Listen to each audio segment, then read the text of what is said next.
população já é de maioria negra. As minorias conquistaram voz. Apesar dos avanços, as diferenças entre grupos sociais e raciais ainda são marcantes no Brasil.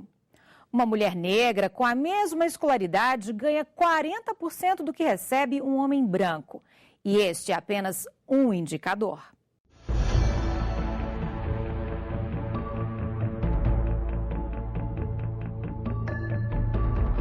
Já bem pouco tempo atrás, não se falava no negro, não se falava no índio, não se falava na pessoa com deficiência. E a gente até desconhecia onde estavam e o que faziam.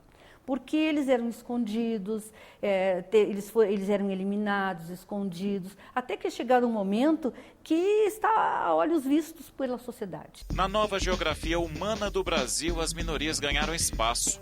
O último censo do IBGE mostra que grupos que passaram séculos à parte têm conquistado direitos. Políticas afirmativas, como a de cotas raciais, as leis que punem agressão por gênero, como a Maria da Penha, normas inclusivas para pessoas com deficiência e reconhecimento judicial do casamento entre pessoas do mesmo sexo deram voz a negros, mulheres, deficientes e homossexuais. Não está ainda aquilo que a gente espera, mas já é um grande avanço. Eu acho que os negros ainda têm assim, um pouquinho de preconceito, né? Mas a respeito, os deficientes evoluiu, coisa pouca, mas evoluiu um pouquinho. Através das leis que vão surgindo, as coisas vão dificultando, vai melhorando. Tipo, vamos dar um exemplo, o ministro do STF, o Joaquim Barbosa. Muita gente se inspira nele. Não está lá porque é negro, está lá porque é competente. Quando as pessoas têm igualdade de condições para conquistar currículo, elas podem ir para qualquer lugar. O censo de 2010 mostra que as mulheres chefiam 38% dos lares do país. Elas também estudam mais que os homens. Na população masculina com 25 anos de idade ou mais, 50,8% não eram instruídos ou não tinham concluído o ensino fundamental, contra 47,8% das mulheres. 9,9% dos homens possuíam diploma universitário. O índice delas é de 12,5%. Mas isso não se reflete nos salários. Em 2013, elas ganhavam 72,9% da remuneração deles nas mesmas funções. No próprio espaço educacional, onde as mulheres são maioria, a gente tem uma separação, há áreas onde elas entram e áreas onde elas não entram. E isso vai impactar depois no mercado de trabalho, porque, em geral, essas áreas onde as mulheres entram são áreas menos valorizadas socialmente, em termos de remuneração.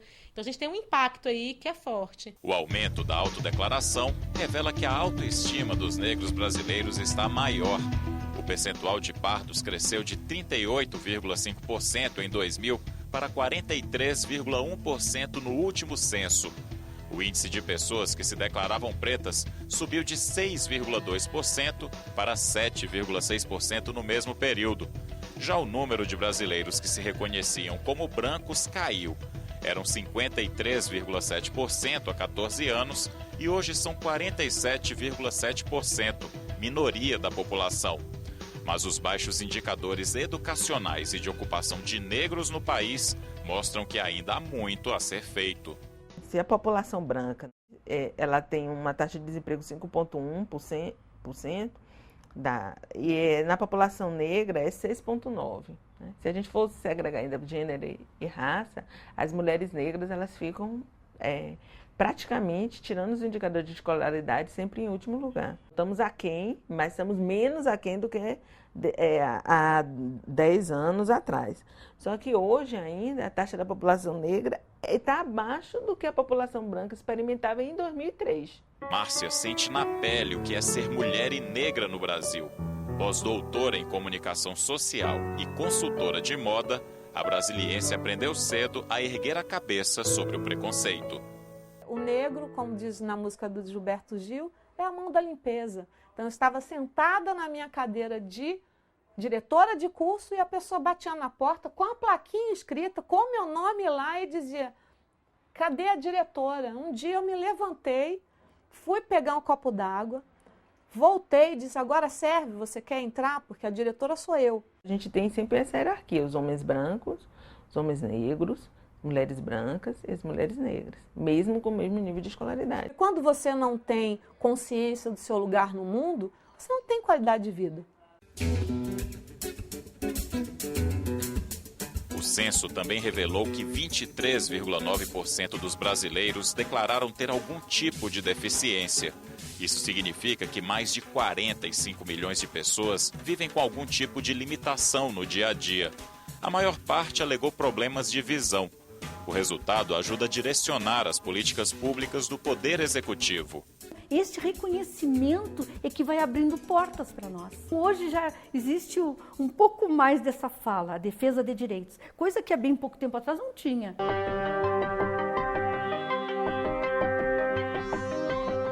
Já o movimento LGBT comemorou um fato inédito.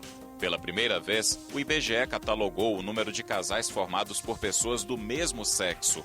58 mil pares se assumiram para o Instituto, 53,8% formados por mulheres.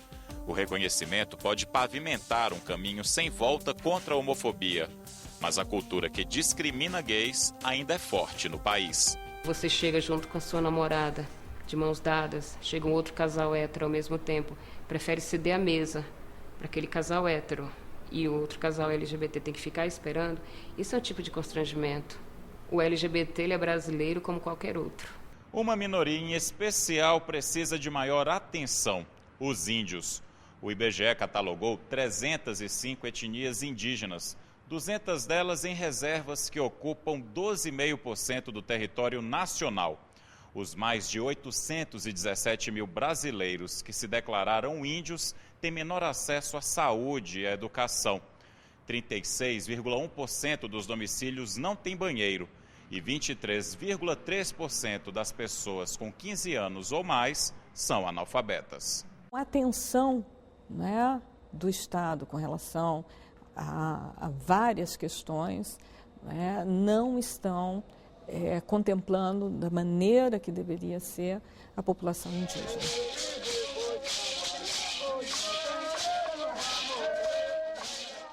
A inversão na pirâmide social brasileira projeta cenários preocupantes.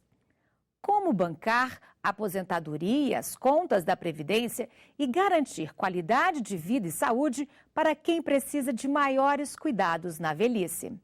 Luiz tem 81 anos, Clélia 65. Casados desde 1973, eles viram os filhos crescerem e saírem de casa. Hoje, só a mais velha, que precisa de atenção especial, ficou no lar. Clélia passa boa parte do tempo cuidando do marido ou pintando os quadros que enchem as paredes de cores. A aposentada sente que hoje os idosos têm vida mais produtiva do que no passado. Na minha época de criança, uma mulher de 65 anos, como eu tenho, era muito velhinha. E hoje você vê umas pessoas de 65, 70 anos que estão aí ativas e vivendo plenamente, como se não tivesse essa idade. Já Luiz considera que os idosos sempre tiveram vida ativa. Eu sou de uma cidade que é dormitório de Recife, né? Uma cidade muito pequenininha. Mas lá ninguém te chamava velho, né? Eu conheci um idoso com 80 e tantos anos que andava a cavalo. E tinha muitos poucos na cidade. Mas o pernambucano tem passado mais tempo dentro de casa desde que sofreu um AVC em 2011 e teve os movimentos da perna esquerda prejudicados. Luiz acha que ainda falta respeito da sociedade com os mais velhos. Demais, eu respeito o idoso hoje. Na minha época, não. Na minha época, eu me lembro que a gente morava na fazenda, quando chegava um idoso da cidade, nem idoso era, assim, um homem dos 50 anos, 60, se tomava até a benção a ele. Olha, chegou o vovô, chegou isso, chegou aquilo, era assim. Hoje não, hoje o cara nem liga. O ônibus é com velho, com deficiente, eles não têm respeito, às vezes você pede. Eu não peço lugar para mim, às vezes eu nem gosto de entrar em fila de idoso justamente com isso. Porque a fila de idoso realmente é demorada, é melhor deixar ela para lá, que eu tenho pressa. Cada vez mais brasileiros terão que enfrentar as delícias e dificuldades de uma vida longa. Fala idoso, você pensa, né, num velhinho com uma bengala, E hoje o idoso é aquele que está na academia, né, participa da vida social. Quando a gente fala da população idosa, ela é bastante heterogênea. Então nós temos, até falo, os idosos mais novos, os idosos muito mais velhos. A expectativa de vida ao nascer é hoje de 71,5 anos para homens e 78,5 para mulheres. Em 2060, serão de 78 anos e de 84,4, respectivamente. O número crescente de pessoas nessa faixa etária exigirá mais investimentos do poder público e amparo legal superior ao que existe atualmente. As famílias estão menores. E quem é que vai cuidar da população idosa quando esse idoso necessitar de uma maior atenção? O Estado ainda é muito ineficiente e insuficiente na oferta de serviços para cuidado de idosos. Então, o peso dessa população que está envelhecendo, que está adoecendo, vai recair cada vez mais sobre as mulheres. O déficit previdenciário é outro obstáculo a ser superado. Uma população mais velha predominante precisará ser sustentada pela força de trabalho.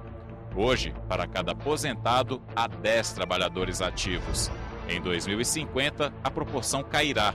Será de 1 idoso para 3 pessoas em idade produtiva. Se você tem um número de pessoas em idade ativa, isso significa dizer que você vai ter um volume muito maior de contribuição em relação àqueles que estão aposentados.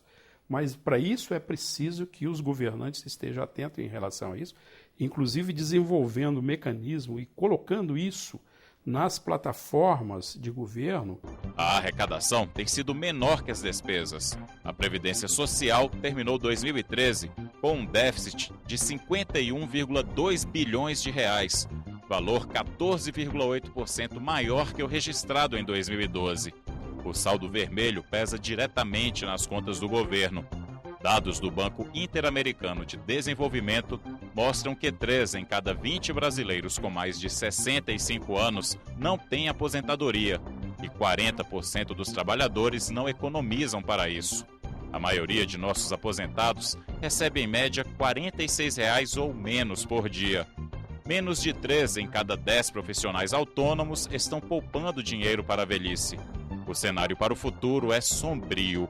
Em 2050, somente 7 em cada 10 adultos com idade para deixar o trabalho terão recursos para isso. Ou seja, entre 15 e 22 milhões de idosos não terão economizado para a aposentadoria quando 2050 chegar.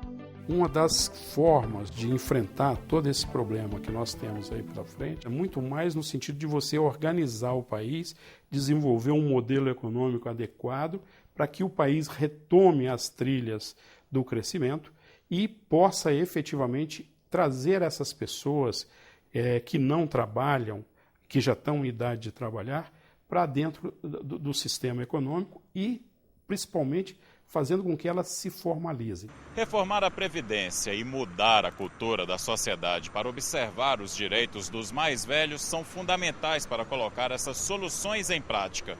Transformações que um povo culturalmente diverso, criativo, aberto como o nosso terá a oportunidade de fazer. Afinal, somos 202 milhões de responsáveis pelo nosso futuro. E ele tem tudo para ser próspero. Quem sabe daqui a 30, 40 anos, a gente vai ter uma sociedade bem melhor. Sou otimista porque eu não vivo pelo que eu vejo, mas eu vivo pelo que eu creio. Sou Lúcia Maria, sou de São Raimundo Nonato, Piauí. Sou brasileira. Meu nome é Antônio Clevenance Leite, moro em Brasília, sou brasileiro também, gente. Sou Sirlene de Jesus Lima, nasci na Bahia, Formosa do Rio Preto e sou brasileira. Meu nome é José Rony, sou natural de Carnaíba, Pernambuco, moro em Brasília há 10 anos e sou feliz com a cidade, e sou brasileiro. Meu nome é Janaísa Maria de Souza Brandão, moro no Piauí, Teresina e sou do Maranhão. Eu sou brasileira. O meu nome é Neuza, eu sou de Correntina, Bahia, mas moro em Brasília há mais de 45 anos e eu sou da cidade estrutural, sou brasileira com muito orgulho. Repórter Senado termina aqui. Você pode ver este e outros programas no portal do Senado na internet. O endereço é www.senado.leg.br/TV. Basta clicar em Repórter Senado e escolher. Até o nosso próximo encontro.